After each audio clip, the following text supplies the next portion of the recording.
প্রিয় অষ্টম শ্রেণীর শিক্ষার্থীরা, RS 24 আওয়ার্স স্কুলের পক্ষ থেকে স্বাগত জানাচ্ছি গণিতের শিখন অভিজ্ঞতা 7 বৃত্তের খুঁটিনাটি এর প্রথম পর্বে পৃষ্ঠা 147 হতে। তোমরা যারা এখনো শিখন অভিজ্ঞতা 6 অবস্থান মানচিত্রে স্থানাঙ্ক জ্যামিতি এর প্রথম থেকে 13তম পর্বগুলো দেখনি, তোমাদের দেখার সুবিধার্থে এই ভিডিওর নিচে ডেসক্রিপশন বক্সে প্রথম থেকে 13তম পর্বের লিঙ্কগুলো দিয়ে দেব, তোমরা তোমাদের সুবিধা মতো দেখে নিতে পারবে। আজকের ক্লাসে আমরা বৃত্তের খুঁটিনাটি নিয়ে আলোচনা করব। আজকের ক্লাসটি শুরু করার আগে তোমাদের কাছে একটা রিকোয়েস্ট থাকবে, তোমরা যারা এখনো আমার চ্যানেলটি সাবস্ক্রাইব করনি তাড়াতাড়ি সাবস্ক্রাইব করে যুক্ত হয়ে যাও। গণিত সহ বিভিন্ন বিষয়ের ক্লাস দেখে নিজেদের দক্ষতা বাড়াও। চলো প্রিয় শিক্ষার্থীরা, আজকের ক্লাসটি শুরু করা যাক। আমাদের আজকের অভিজ্ঞতার নাম বৃত্তের খুঁটিনাটি। এই অভিজ্ঞতায় শিখতে পারবে বৃত্তচাপ, তোমরা বৃত্তচাপ সম্পর্কে শিখতে পারবে। এরপরে শিখতে পারবে বৃত্ত ও বৃত্তক্ষেত্রের বিভিন্ন অংশ, অর্থাৎ বৃত্ত জিনিসটা কি এবং বৃত্তক্ষেত্রের বিভিন্ন অংশ সম্পর্কে তোমরা জানতে পারবে। কেন্দ্রস্থ কোণ ও বৃত্তস্থ কোণ সম্পর্কে জানতে পারবে। বৃত্ত সংক্রান্ত বিভিন্ন বৈশিষ্ট্য জানতে পারবে। বৃত্তে অন্তর্লিখিত চতুর্ভুজ সম্পর্কে জানতে পারবে। বৃত্তের স্পর্শক সম্পর্কে জানতে পারবে। বৃত্ত সংক্রান্ত পরিমাপ সম্পর্কে জানতে পারবে। চলো এবার আজকের ক্লাসটি শুরু করা যাক। বৃত্তের খুঁটিনাটি। মনে করো তুমি তোমার পড়ার ঘরটিকে সুন্দর করে সাজাতে চাও, তাই পরিকল্পনা করে ঘরের বিভিন্ন স্থানে বিভিন্ন আকৃতির আসবাবপত্র রাখলে। মনে করো তোমার একটি বৃত্তাকার টেবিল আছে। তোমার বৃত্তাকার টেবিলটিকে ঘরের এক কোণায় এমনভাবে বসালে যেন টেবিলটির এক পাশ জানলাযুক্ত দেওয়ালের সঙ্গে এবং অন্য পাশ অন্য দেওয়ালের সঙ্গে মিশে থাকে। আমরা প্রিয় শিক্ষার্থীরা এই চিত্রটা বা ছবিটা দেখলে সেটা বুঝতে পারতেছি যে তোমার যে পড়ার টেবিল আছে যেটা বৃত্তাকার, সে বৃত্তাকার টেবিলটি যে এইখানে যে একটা জানালা আছে সেই জানালার সাথে লাগানো আছে এক পাশ, আর এদিকে যে দেওয়ালটা আছে সেই দেওয়ালের সাথে কিন্তু লাগানো আছে। হ্যাঁ, এইভাবে লাগানো থাকলে আমরা দেখতে পাচ্ছি প্রিয় শিক্ষার্থীরা এখানে কিন্তু কিছু অংশ খালি থাকে এবং এদিকেও কিন্তু খালি থাকে এবং এদিকেও কিন্তু খালি থাকে। তাই তারা আমাদেরকে বলছে, কিন্তু তোমার প্রিয় পড়ার টেবিলটির উপরের তল বৃত্তাকৃতির হওয়ায় দুটি দেওয়াল ও টেবিলের কোণার জায়গাটি ফাঁকা রয়ে গেল। যেটা আমরা কিছুক্ষণ আগে তোমাদেরকে বলছি প্রিয় শিক্ষার্থীরা, এবং আমরা সেটা এখানে দেখতে পাচ্ছি যে বৃত্তাকার টেবিলটা বসানোর পর দেখা যাচ্ছে কিন্তু এই যে এখানে দেওয়ালের যে কোণাটা আছে সেই কোণাটার মধ্যে কিন্তু কিছু অংশ খালি রয়ে যাচ্ছে, অর্থাৎ ফাঁকা জায়গা রয়ে যাচ্ছে। কোণার জায়গাটি ফাঁকা থাকায় টেবিলের টুকিটাকি জিনিসপত্র মাঝে মধ্যে নিচে পড়ে যায়। তাই কোণার ওই জায়গা যদি একটি সেলফ থাকতো তাহলে তুমি তোমার পছন্দের বিভিন্ন উপহার সামগ্রী সহ প্রয়োজনীয় টুকিটাকি জিনিসপত্রগুলো হাতের কাছে রাখতে পারতে, তাই না? তোমাকে এখানে একটা প্রশ্ন করছে যে তোমার এই খালি জায়গাটা যদি তুমি একটা যে সেলফ রাখতে, যেটা এখানে আমরা চিত্রের মধ্যে দেখতে পাচ্ছি প্রিয় শিক্ষার্থীরা, এরকম সেলফ থাকলে কিন্তু তুমি তোমার প্রয়োজনীয় জিনিসপত্রগুলো এই সেলফের মধ্যে রাখতে পারতে। তোমাকে একটা প্রশ্ন করছে, তাই না? তোমার চাওয়া সেলফটিতে একাধিক থাক থাকবে, যেমন আমরা এখানে থাক দেখতে পাচ্ছি। হ্যাঁ, একটার উপর একটা থাক আছে কিন্তু সেটা আমরা এখানে দেখতে পাচ্ছি। তাই থাকগুলোর আকৃতি এমন হওয়া দরকার যার সামনের অংশ বৃত্তের মতো এবং কাঠের সঙ্গে লাগানো অংশ গোলা আকৃতির। দেখো প্রিয় শিক্ষার্থীরা, যদি সেলফটা তৈরি করা হয় তাহলে এই সেলফের যে থাক, এই থাকের এই অংশটা কিন্তু গোলাকার ভাবে তৈরি করতে হবে, না হলে কিন্তু হবে না। কারণ এই যে ফাঁকা যে অংশটা রয়েছে সেই অংশটা কিন্তু গোলাকার আকৃতিতে রয়েছে, আমরা সেটা কিন্তু এখানে দেখতে পাচ্ছি। তাই এই সেলফটার সামনের অংশ হবে গোলাকার আকৃতি, আর এখানে কাঠের সঙ্গে বা কাঠের সাথে যে অংশগুলো লাগানো থাকবে অর্থাৎ সেলফের কাঠের সাথে যে অংশগুলো লাগানো থাকবে সেগুলো কিন্তু কোণা আকৃতি, অর্থাৎ কোণের মতো। আমরা কিন্তু এখানে কোণ দেখতে পাচ্ছি, এখানে কোণ, সেটা কিন্তু আমরা এখানে দেখতে পাচ্ছি। এবার বলছে সমস্যা হলো এই ধরনের আকৃতি সম্পর্কে তোমার কোনো ধারণা নেই।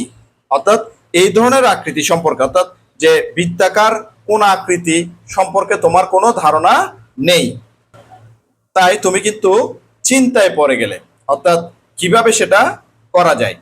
তাই তুমি চিন্তা করতেছো থাকের আকৃতি কেমন হতে পারে। তাহলে এরূপ আকৃতি সম্পর্কে আমাদের জানার দরকার, তাই না?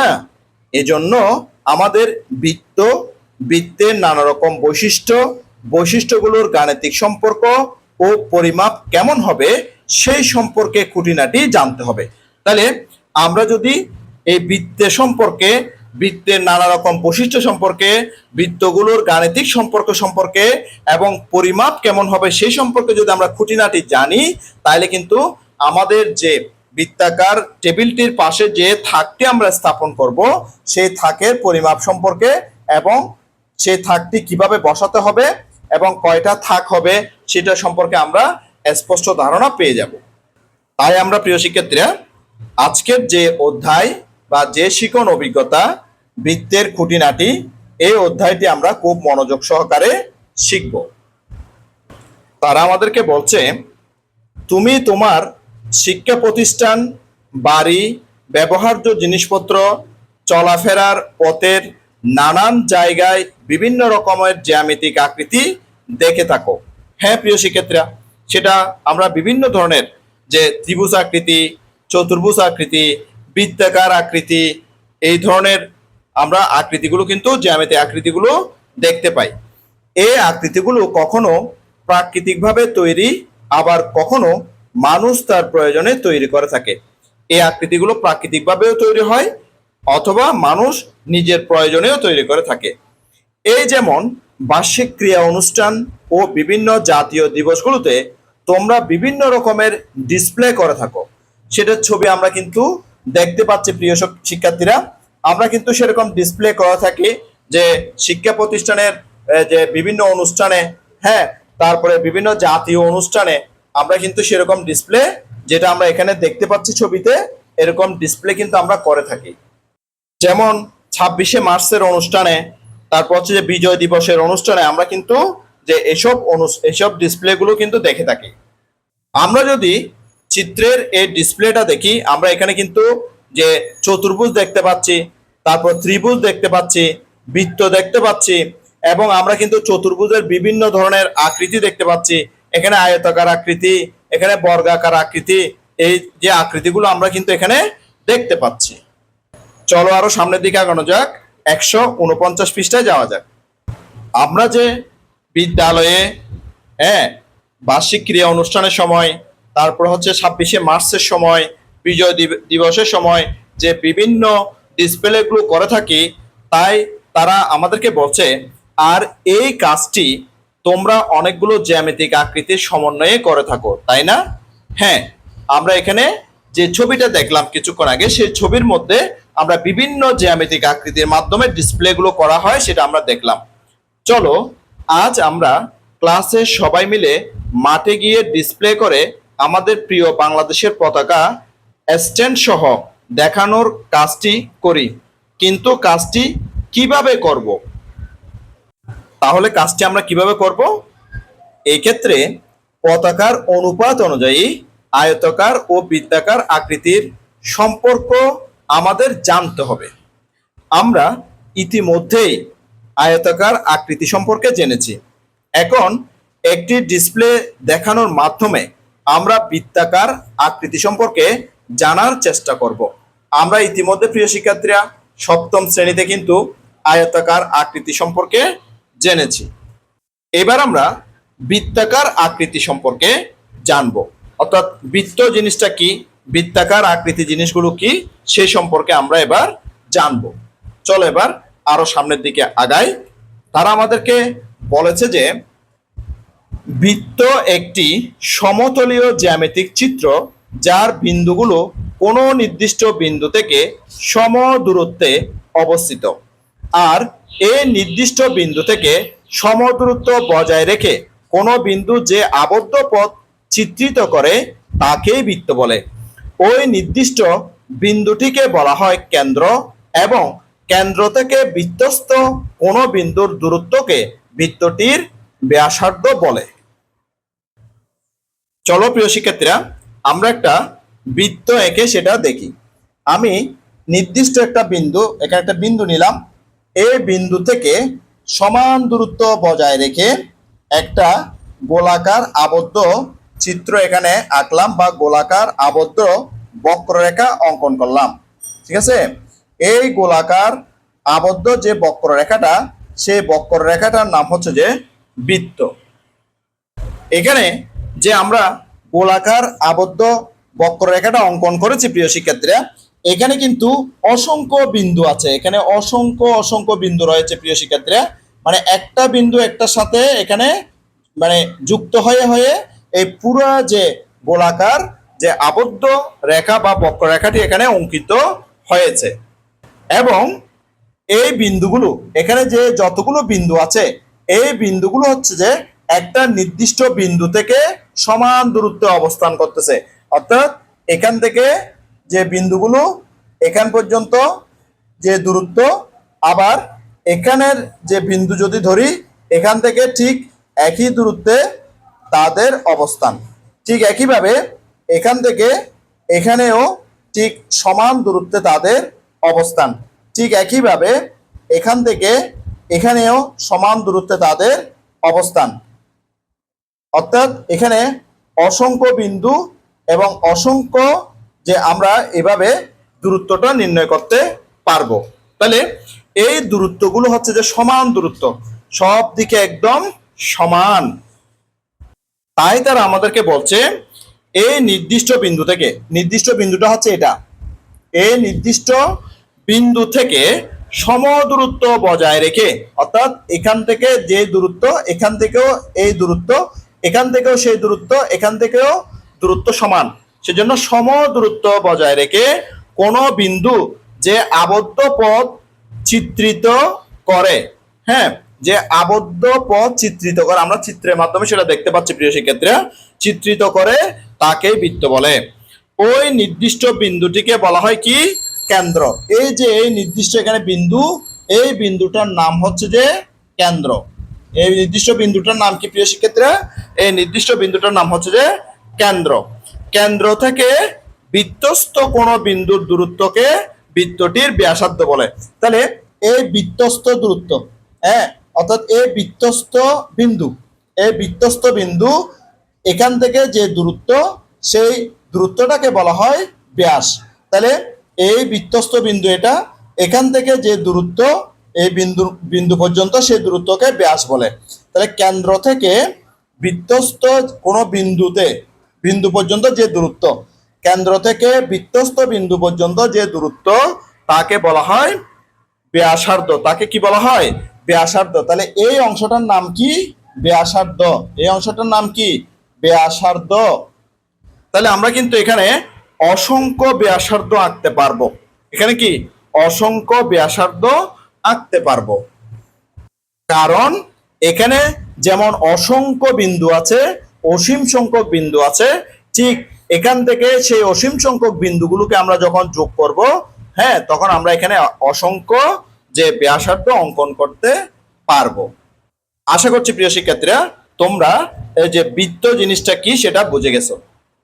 এবার যে দলগত ডিসপ্লের কাজটি করবে, সেই দলগত ডিসপ্লে কাজের নির্দেশনা। প্রথমে তোমরা 15 বা 20 জন শিক্ষার্থী একজন আরেকজনের হাত ধরে একটি বৃত্ত বানাও।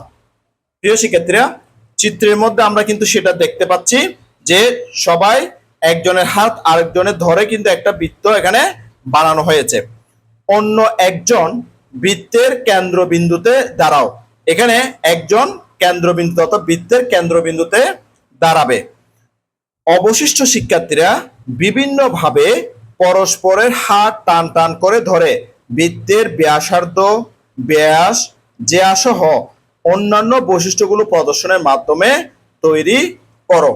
এবার আমরা দেখতে পাচ্ছি প্রিয় শিক্ষার্থীরা এখানে এখান থেকে অর্থাৎ কেন্দ্রতে দাঁড়িয়েছে একজন শিক্ষার্থী, তার সাথে আরেকজন শিক্ষার্থী এই যে এদের হাতের সাথে ধরেছে, তাহলে এই জিনিসটা হচ্ছে যে এখানে ব্যাসার্ধ। এবং ঠিক একইভাবে এই শিক্ষার্থীর হাত ধরে আরেকজন শিক্ষার্থী এখানে দাঁড়িয়েছে, এই এই অংশটা হচ্ছে এখানে ব্যাসার্ধ। এবং এখানে আরেকজন শিক্ষার্থী এভাবে এখানে ধরে, এখানে আরেকজন শিক্ষার্থী, এখানে আরেকজন শিক্ষার্থী, মোট তিনজন শিক্ষার্থী এখানে দাঁড়িয়ে যে এখানে একটা রেখা সৃষ্টি করেছে, এই রেখাটির নাম হচ্ছে যে জ্যা। এই রেখাটির নাম কি প্রিয় শিক্ষার্থীরা? এই রেখাটির নাম হচ্ছে যে জ্যা। এবং এখানেও কিন্তু আমরা আরেকটা জিয়া দেখতে পাচ্ছি প্রিয় শিক্ষার্থীরা, এখানে আরেকটা জিয়া দেখতে পাচ্ছি। প্রিয় শিক্ষার্থীরা, আগে যে চিত্রটি আমরা এঁকেছিলাম সেখানে আমরা কিন্তু কেন্দ্র এবং ব্যাসার্ধ দেখেছি। তাহলে আমরা কেন্দ্র দেখেছি এটাকে, আর এখানে এইভাবে যে কেন্দ্র থেকে বিধ্বস্ত কোনো বিন্দুতে যে রেখাটি স্পর্শ করেছে এটাকে আমরা বলেছিলাম ব্যাসার্ধ। এটাকে কি বলেছিলাম? ব্যাসার্ধ। হ্যাঁ, এবার আমরা দেখব জ্যা কাকে বলে।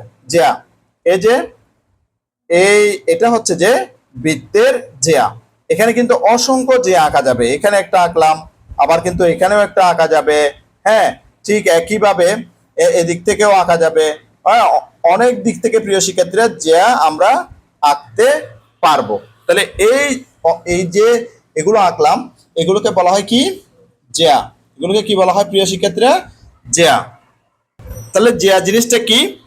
জ্যা জিনিসটা হচ্ছে যে রেখা, এখানে একটা রেখা আছে, যে রেখা বৃত্তের পরিধির যে কোনো দুই বিন্দুকে যুক্ত করে।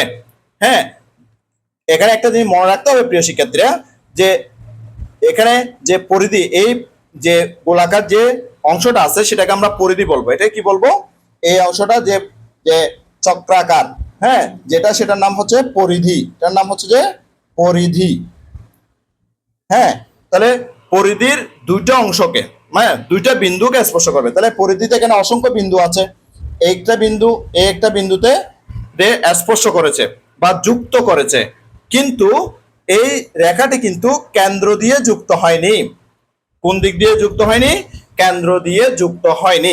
তাহলে কেন্দ্র ছাড়া আমাদের মনে রাখতে হবে যে সরলরেখা বৃত্তের পরিধিকে, হ্যাঁ, কেন্দ্র বহির্ভূত ভাবে যে কোনো দুই বিন্দুকে যুক্ত করে তখন তাকে জ্যা বলে।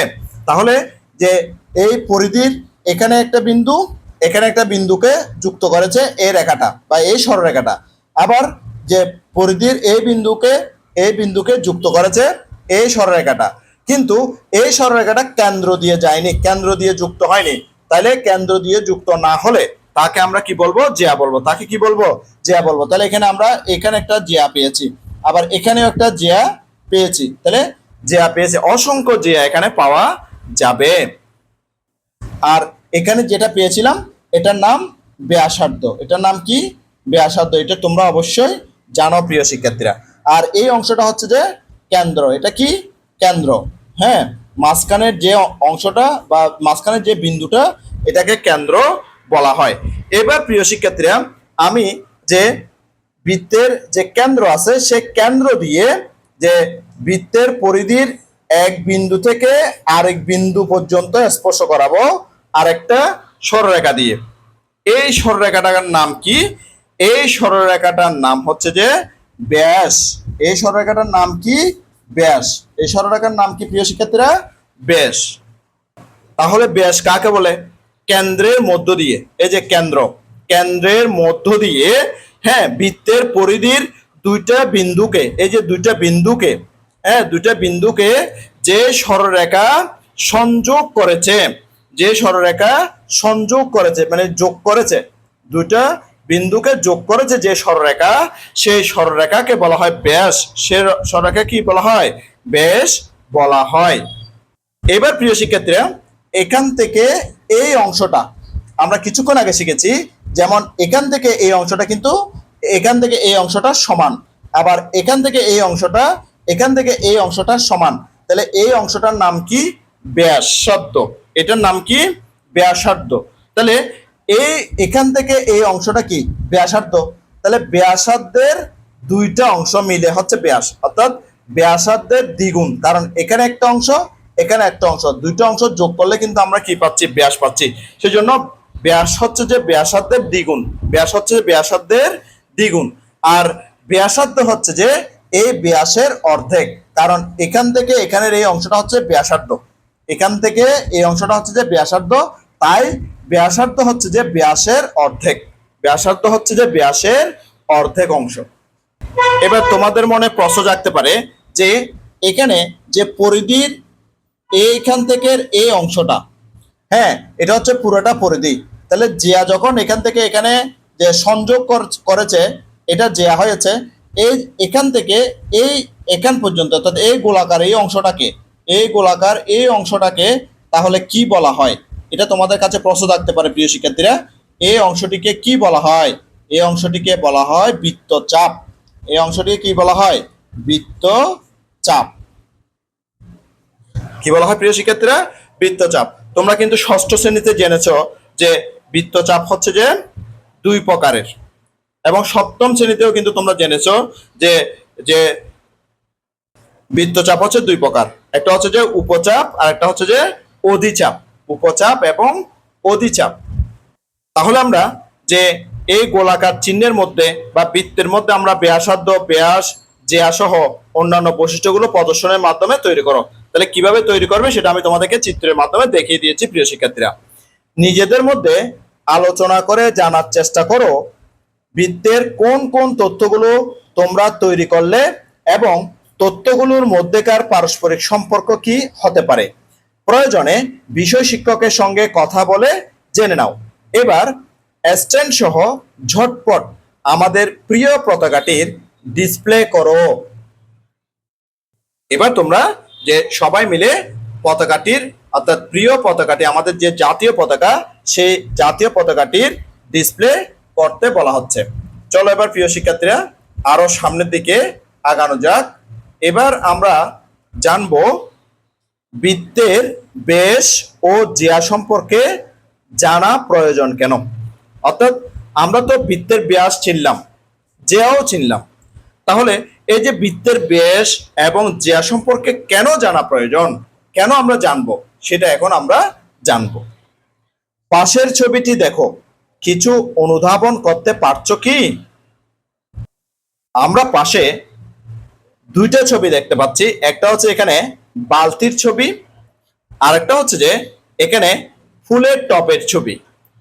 অর্থাৎ ফুলের টপ এই শিক্ষার্থী যে দুই পাশে ধরেছে, ঠিক একইভাবে আমাদের যে বালতির হাতল, সেই বালতির হাতলের যে সংযোগ স্থল, সেই সংযোগ স্থলের জায়গাতে কিন্তু শিক্ষার্থী ধরেছে ফুলের টপটিকে। নিশ্চয় তোমরা এটা বুঝতে পারতেছো প্রিয় শিক্ষার্থীরা। তাহলে তারা আমাদেরকে বলল, ভেবে দেখো তো বালতির হাতলটি কেন বালতির বৃত্তাকার খোলা মুখের বেশ বরাবর দুই প্রান্তে আটকানো থাকে। তাহলে আমাদের যে বালতি, এই বালতি যদি বৃত্তাকার, এই যে মুখ, হ্যাঁ, বা বৃত্তাকার যে অংশ, সে বৃত্তাকার যে খোলা মুখ, সেই খোলা মুখের মধ্যে আমরা যদি এখান থেকে এখান পর্যন্ত এটাকে যে ব্যাস মনে করি, তাহলে ব্যাসের যে বিন্দুগুলোতে সরলরেখাটি যুক্ত হয়েছে, সেই সরলরেখাটির যে বিন্দু, সেই বিন্দু বরাবর কিন্তু বালতির হাতলটা কিন্তু স্থাপন করা হয়েছে। এখন বলছে যে কেন স্থাপন করা হয়েছে, অর্থাৎ যে সেই বালতির যে হাতল, সে হাতল যে সংযোগস্থল কিন্তু যে বৃত্তের ব্যাসের যে বিন্দু দুইটা আছে, হ্যাঁ, যে বিন্দু দুইটাতে যে আমাদের বৃত্তের ব্যাস যুক্ত হয়েছে, সেই জায়গায় কেন বালতির হাতলগুলোকেও যুক্ত করা হয়েছে, তোমাদেরকে প্রশ্ন করা হয়েছে এখানে। আরো একটি প্রশ্ন করেছে, যদি তা না হতো, অর্থাৎ এভাবে যদি যে আটকানো না হতো, তবে কি কোনো সমস্যা হতো? বালতিতে হাতল না থাকলে পানিপূর্ণ বালতি তুমি দুই হাতে সাধারণত কোথায় ধরে এক জায়গা থেকে আরেক জায়গায় নিয়ে যেতে? তাহলে এই যেমন এই টবের মতো বালতিটা বা বালতিটার মতো যে টব, এখানে যদি পানি থাকে, এটাকে তুমি কিভাবে ধরে নিয়ে যেতে? তুমি কি এভাবে এক হাতে ধরে নিয়ে যেতে পারতে? কোনো সময় পারতে না। তোমাকে ধরতে হলে এটার যে ব্যাস বরাবর, ব্যাসের যে দুইটা বিন্দু যুক্ত হয়, সেই বরাবর কিন্তু তোমাকে দুই হাত দিয়ে ধরে নিয়ে যেতে হবে। তাই আমরা প্রশ্নগুলোর উত্তর এবার দিতে পারবো যে মুখে যেখানে বলছে যে যে বালতির বৃত্তাকার খোলা মুখের ব্যাস বরাবর দুই প্রান্তে আটকানো থাকে কেন? তাহলে কারণ কি? যদি ব্যাস বরাবর না থাকতো, এটা যদি যে জ্যা বরাবর আটকানো থাকতো, তাহলে কিন্তু বালতিটা একদিকে কাত হয়ে যেত। হ্যাঁ, পুরো পুরো বালতিতে আমরা পানি নিতে পারতাম না, সম্পূর্ণ বালতি কিন্তু পানি নিতে পারতাম না। বালতিটা যখন আমরা যে নিতাম বা উপর করতাম, তাহলে কিন্তু বালতিটা একদিকে কাত হয়ে পানিগুলো পড়ে যেত অথবা জিনিসগুলো পড়ে যেত। তাহলে বালতির ভিতরের জিনিসগুলোর ভারসাম্য রক্ষা করার জন্য এবং এক জায়গা থেকে অন্য জায়গায় অতি সহজে, খুব সহজে আমরা বহন করার জন্য বালতির যে ব্যাস বরাবর যে বিন্দু, সেই বিন্দুতে হাতল লাগানো থাকে বা হাতল লাগাতে হয়। আর যদি হাতল ছাড়া বালতি হয়, তাহলেও আমরা কিন্তু দুই হাত দিয়ে ব্যাস বরাবর যে বিন্দু, সেই বিন্দু বরাবর আমরা ধরে এই বালতিটাকে এক জায়গা থেকে আরেক জায়গায় নিয়ে যাব। তাই তারা আমাদেরকে একটা প্রশ্ন করেছে, যে বলছে যে বালতিতে হাতল না থাকলে পানিপূর্ণ বালতি তুমি দুই হাতে সাধারণত কোথায় ধরে এক জায়গায় থেকে আরেক জায়গায় নিয়ে যাও? এই প্রশ্নটা তারা আমাদেরকে বলছে। তাহলে আমরা কিভাবে নিয়ে যাই?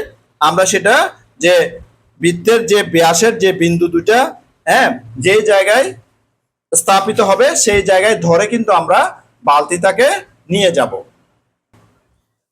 এমন অনেক উদাহরণ তোমার চারপাশে দেখতে পাবে যেখানে পাত্রে ভারসাম্য রক্ষার জন্য পাত্রটির মাঝ বরাবর দুই প্রান্তে একটি হাতল বা ধরার ব্যবস্থা থাকে। তাহলে আমরা কেন এই যে দুইটা হাতল থাকে? পাত্রে ভারসাম্য রক্ষা করার জন্য। এটা খুবই গুরুত্বপূর্ণ একটা উত্তর বা প্রশ্নের উত্তর। অর্থাৎ কেন আমরা যে কোনো পাত্রের দুইটা হাতল লাগাই, দুইটা হাতল বা দুই প্রান্তে দুইটা হাতল লাগাই ধরার জন্য, কারণ হচ্ছে যে পাত্রে ভারসাম্য রক্ষা করার জন্য আমরা হাতল লাগাই।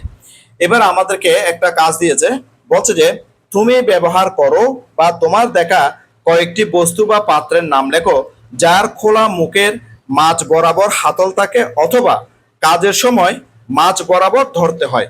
এই প্রশ্নের উত্তরটি আমি তোমাদের জন্য তৈরি করে দিচ্ছি। উত্তরটা দেখো না প্রিয় শিক্ষার্থীরা। যেসব বস্তু বা পাত্রের খোলা মুখের মাঝ বরাবর হাতল থাকে অথবা কাজের সময় মাঝ বরাবর ধরতে হয় তাদের নাম হলো বালতি, ঝুড়ি, কেটলি, কড়াই, সসপ্যান, রঙের কৌটা, ফুলের টব, ঢাকনা, travel bag, hand bag, shopping bag, tiffin carrier, পানির ফ্লাক্স, ময়লার ঝুড়ি, মাটির ঝুড়ি, ট্রলি ইত্যাদি। এখন আমার এই মুহূর্তে যা মনে পড়েছে প্রিয় শিক্ষার্থীরা, আমি সেগুলো লিখে দিয়েছি। তোমাদের যদি এর বাইরেও আরো কিছু মনে পড়ে, তোমরা সেটা এখানে লিখে নিতে পারবা। আশা করছি প্রিয় শিক্ষার্থীরা তোমরা এই সমস্যার সমাধানটি বুঝে গিয়েছো। চলো এবার আরো সামনের দিকে আগাই। এবার তারা আমাদেরকে বলল, এবার মাঠে প্রদর্শিত তথ্যগুলো সম্পর্কে তোমরা যে ধারণা পেয়েছো সেগুলো আরো ভালোভাবে বোঝার জন্য প্রত্যেকে আরো একটি খেলা খেলতে হবে। খেলার জন্য বিভিন্ন আকারের কয়েকটি বৃত্তাকার রিং, চাবির রিং, চুড়ি, প্লেট ইত্যাদি, পুরাতন calendar, art paper, cork sheet, masking tape এবং অ্যাডহেসিভ টেপ, স্কেল, কম্পাস, কাঁচি, পেন, রাবার এবং ছোট বড় নানান দৈর্ঘ্যের কয়েকটি সোজা কাঠি লাগবে। আর খেলাটি হলো বৃত্তাকার রিংয়ের মধ্যে নানাভাবে কাঠি রেখে কি কি পাওয়া যায় তা দেখে বৃত্তের বিভিন্ন তথ্য জানা ও সে অনুযায়ী মডেল তৈরি করা। তাহলে প্রিয় শিক্ষার্থীরা, এই বৃত্তাকার রিং এর মধ্যে তোমরা এগুলোকে স্থাপন করবা। স্থাপনের মাধ্যমে তোমরা এখান থেকে বৃত্তের ব্যাস, বৃত্তের জ্যা, বৃত্তের কেন্দ্র, হ্যাঁ, এগুলো তোমরা নিজেরা যে বানিয়ে সবাইকে দেখাবে, নিজেরাও দেখবে এবং অপরকেও দেখাবে যে আমি বৃত্তের এখান থেকে এই জিনিসটা বানিয়েছি, এখান থেকে আমি যে ব্যাস বানিয়েছি, এখানে আমি ব্যাসার্ধ বানিয়েছি, এখানে আমি কেন্দ্র বানিয়েছি। এগুলো তোমরা এভাবে দেখাবে। চলো এবার আরো সামনের দিকে আগানো যাক। রফিক একটি পুরাতন ক্যালেন্ডারের পিছনের সাদা অংশের উপর বাস্কেটবল খেলার রিং রেখে প্রথমে একটি বৃত্ত এবং পরে তার সাইকেলের একটি চাকা আঁকে। চাকাটি ক্যালেন্ডারকে 3টি অংশে বিভক্ত করেছে। ক, বৃত্ত, স্টিলের বৃত্তাকার ফ্রেম সহ চাকার রাবারের অংশ। খ, বৃত্তের ভিতরের অংশ চাকার স্প্রোকগুলো যে তলে আছে। গ, বৃত্তের বাইরের অংশ চাকার বাইরের ক্যালেন্ডারের অবশিষ্ট অংশ।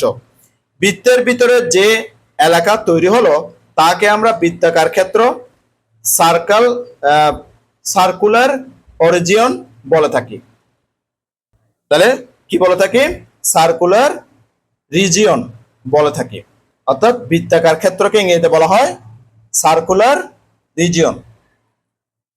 অহনা একটি মোটা ককশিটের উপর রিং রেখে রিং এর মাপে কলম দিয়ে একটি বৃত্তক্ষেত্র বানায়। তারপর বৃত্তক্ষেত্রাকার চাকতিটি কেটে নেয়। এবার চাকতিটিতে একটি আংটা ও কয়েকটি পেরেক আটকে পাশের ছবির মতো তৈরি করে। এই ছবিটার মতো সে তৈরি করছে। সে মনে মনে ঠিক করে এটি দেওয়ালে টাঙিয়ে ঘরের চাবিগুলো ঝুলিয়ে রাখবে। অর্থাৎ এখানে পেরেক আছে না, এই পেরেকের মধ্যে সে ঝুলিয়ে রাখবে যেন চাবিগুলো না হারায়।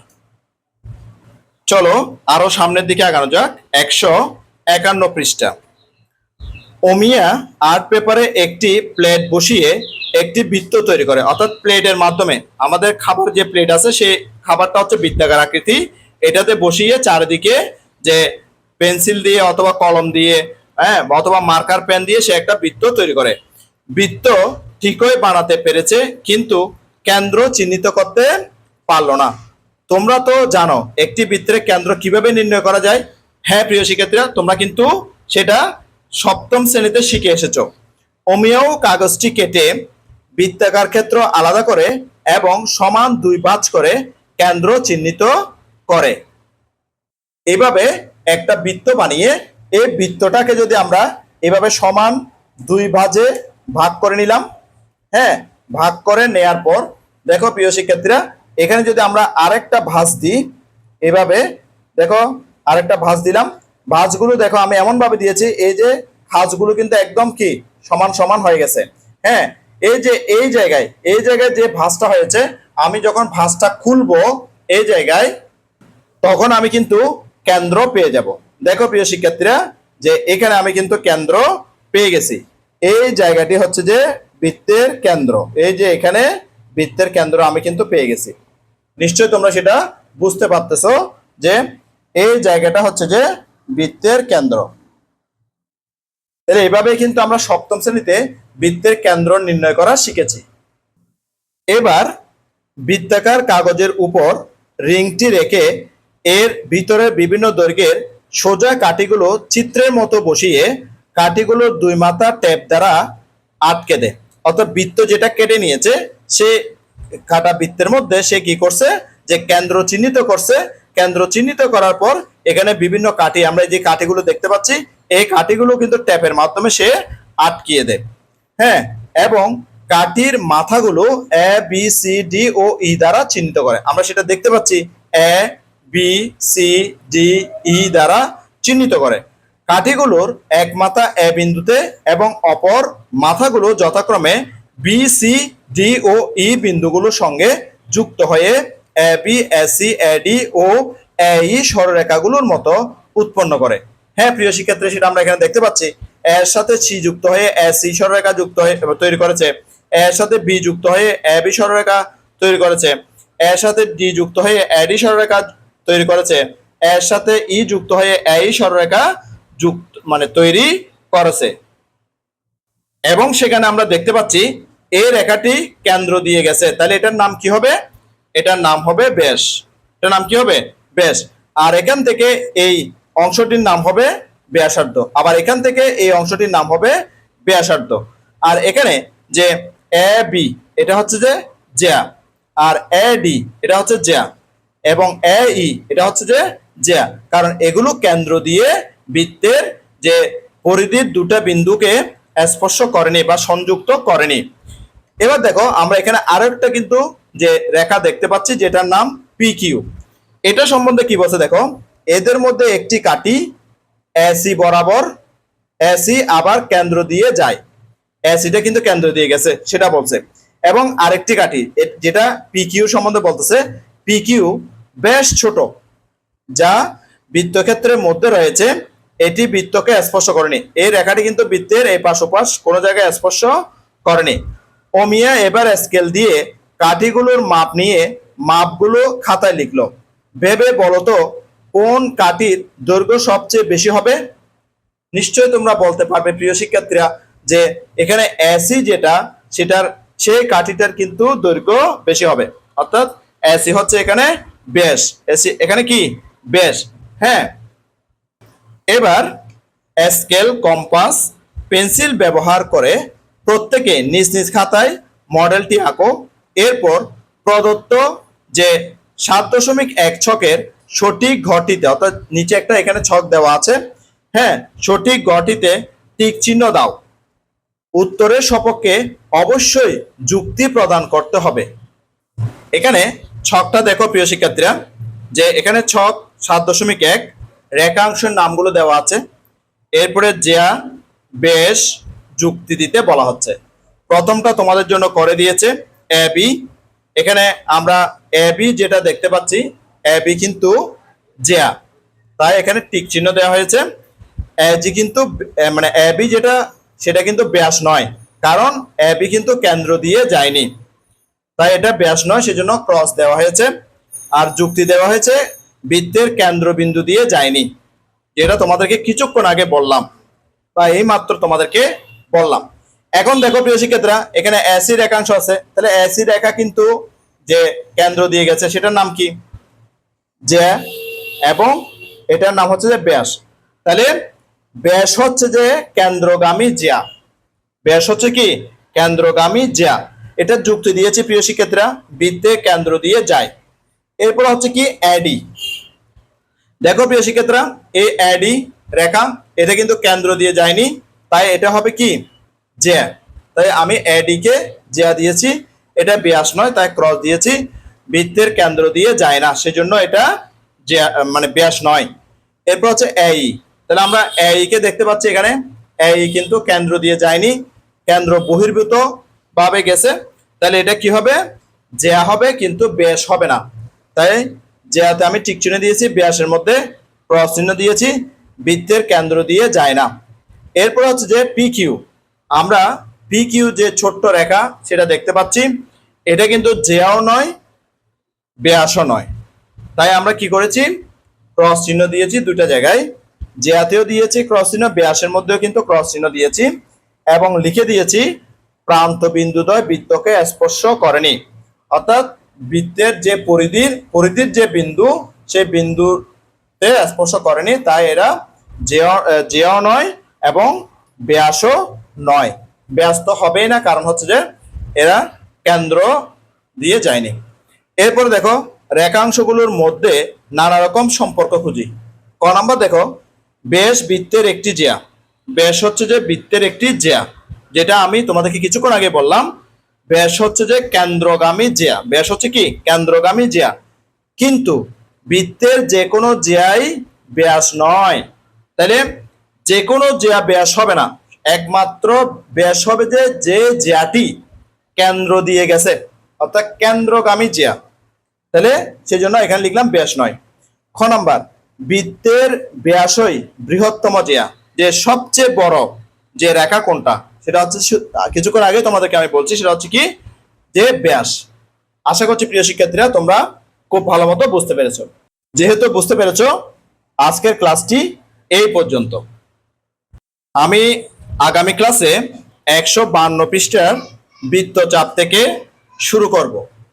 গণিতের শিখন অভিজ্ঞতার সাথে বৃত্তের খুঁটিনাটি এর দ্বিতীয় পর্বটি দেখার আমন্ত্রণ জানাচ্ছি। সাথে সাথে গণিতের অন্যান্য ক্লাসগুলো দেখারও অনুরোধ জানাচ্ছি।